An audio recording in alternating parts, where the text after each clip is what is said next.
जय श्री कृष्णा। आज हम वैशाख मास का 7वां मातम सुनेंगे। छठे अध्याय में हमने सुना कि राजा ने सब कुछ दान दिया पर जल का दान नहीं दिया कि जल तो अनमोल है, पर जल का दान बहुत ही जरूरी है। जल दान न करने से उनको अनेक योनियों में भुगतना पड़ा और छिपकली बनकर दीवारों पर फिरता रहा। जिसमें वशिष्ठ जी ने कहा है, वैशाख मास में सब कर्तव्य धर्मपरायण होकर अन्न दान, जल दान, पिंपल की पूजा जरूर करे। वैशाख संपूर्ण फलों का दाता है। मनुष्य यथोक्त धर्म करता है वैशाख मास में तो उसकी आयु और यश बढ़ता है, पाप दूर हो जाते हैं। जय श्री कृष्ण भगवान ने की जय।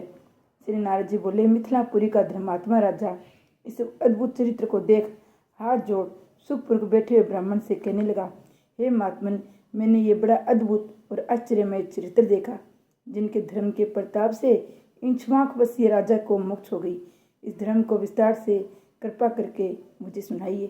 राजा के प्रश्न को सुनकर महात्मा श्रुतदेव धन्य है ये राजा कह राजा की प्रशंसा करते बोले, हे सौम्य, शुभ भागवत धर्मों का वर्णन मैं तेरे आगे करता हूँ। इनको जान लेने से प्राणी सांसारिक जन्मादिक बंधनों से छूट जाता है। वैशाख में जो धर्म है, जैसे जल का घड़ा देना, प्याऊ लगाना, मार्ग में छाया देना, बावड़ी, कुआं, तालाब, धर्मशाला बनवाना, सूर्योदय से पहले प्रतिदिन स्नान करना, मधुसूदन भगवान का सुगंधित कोमल पुष्पों से पूजन करना, कथा सुनना, मार्ग में थके हुए उनको हवा करना, श्रम को दूर करने वाले गोरस गुड़ का शरबत पिलाना, जूता, खड़ाऊ, छतरी, पंखा, तिल, शहद, ईंख, कपूर, कस्तूरी, चंदनादि सुगंधित वस्तु, सैया, खाट, फल, दही, नवेद इत्यादि दान करना, गौं को घास डालना, अन्नदान इत्यादि करना, शरीर पर तेल आदि मर्दन न करना, पत्ते पर भोजन करना, ये सब धर्म वैशाख मास में उत्तम है। स्त्रियों को माधव भगवान का पूजन फूलों से करना चाहिए। ऐसा न करने से पुत्र आयु तथा पति सुख प्राप्त नहीं होते हैं। वैशाख मास में जल व अन्नदान भूखे प्राणियों को अवश्य करना चाहिए। न करने से पशु और पिशाच योनि मिलती है। हे राजन, मैं अन्नदान न करने की एक अद्भुत कथा तेरे सामने कहता हूँ। रेवा नदी के किनारे मेरे पिता पिशाच होकर भूख और प्यास के मारे शीतल होने से उनकी क्षुधा और तृष्णा बढ़ गई थी।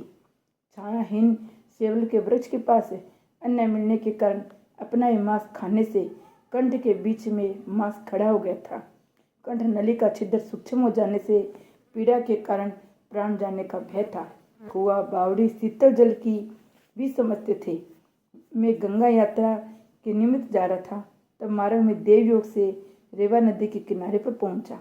वहाँ ये अद्भुत दृश्य देखा कि सालक मली के वृक्ष के जड़ में एक पिशाच भूखा प्यासा चिल्लाता हुआ अपना ही मांस खा रहा है।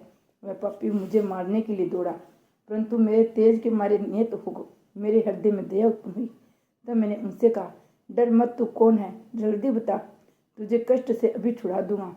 मेरा ऐसा कहने पर अपना पुत्र मुझे न जान कहने लगा, पहले मैं अनर्थ देश में भूमराख्य नगर में जन्मा था। मेरा नाम मैत्रेय था। संस्कृति गोत्र में उत्पन्न हुआ था। तब प्रदान, विद्या और यज्ञादि में मेरी बड़ी निष्ठा थी। मैंने संपूर्ण विद्या पढ़ाई और संपूर्ण तीर्थों में स्नान किए। हे अंग, मैंने भिक्षा के लोभ में वैशाख मास में अन्न का दान नहीं किया। इससे विचार होता है, इसी कारण मुझे पिशाच की योनि मिली है। अब मेरे घर पर श्रुतदेव नाम का पुत्र है जो बड़ा ख्यातिवान है। उससे मेरी दशा कह देना कि तेरे पिता अन्नदान न करने से स्वर्ग नहीं गया है। नर्मदा नदी के तीर पर बड़ा भारी दुख पा रहा है। अपना ही मांस खाकर वृक्ष की जड़ में पिशाच बनकर बैठा हुआ है।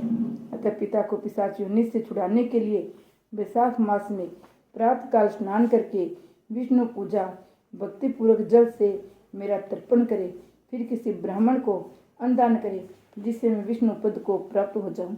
यदि तुम मुझ पर दया करोगे तो तुम्हारा कल्याण होगा। अपने पिता की ऐसी बात सुनकर दुख के मारे उनके पांव पर बहुत देर तक लकड़ी की भांति पड़ा रहा और अपनी निंदा कर नेत्रों में आंसू भरकर कहने लगा, हे पुत्रा, तुम्हारे पुत्र मैं हूँ। देवयोग से मैं यहाँ आया हूँ। अब तुम्हारे बताए अनुसार यात्रा करके सिंगरगढ़ जा। मैं इसकी संक्रांति में विष्णु भगवान निमित्त अन्न अर्पण करूँगा। पिता की आज्ञा अनुसार मैंने तीर्थ यात्रा कर घर आ बैसाख के महीने में अन्नदान किया। तब मेरे पिता पिशाच योनि से मुक्त हो विमान पर चढ़कर मुझे आशीर्वाद देते हुए विष्णु लोक को गए, जहाँ से फिर कर नहीं आते हैं। इसलिए अन्नदान सब शास्त्रों ने बड़ा धर्म का है।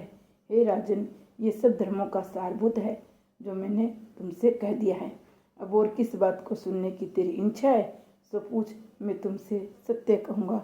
जय श्री कृष्ण भगवान की जय हो।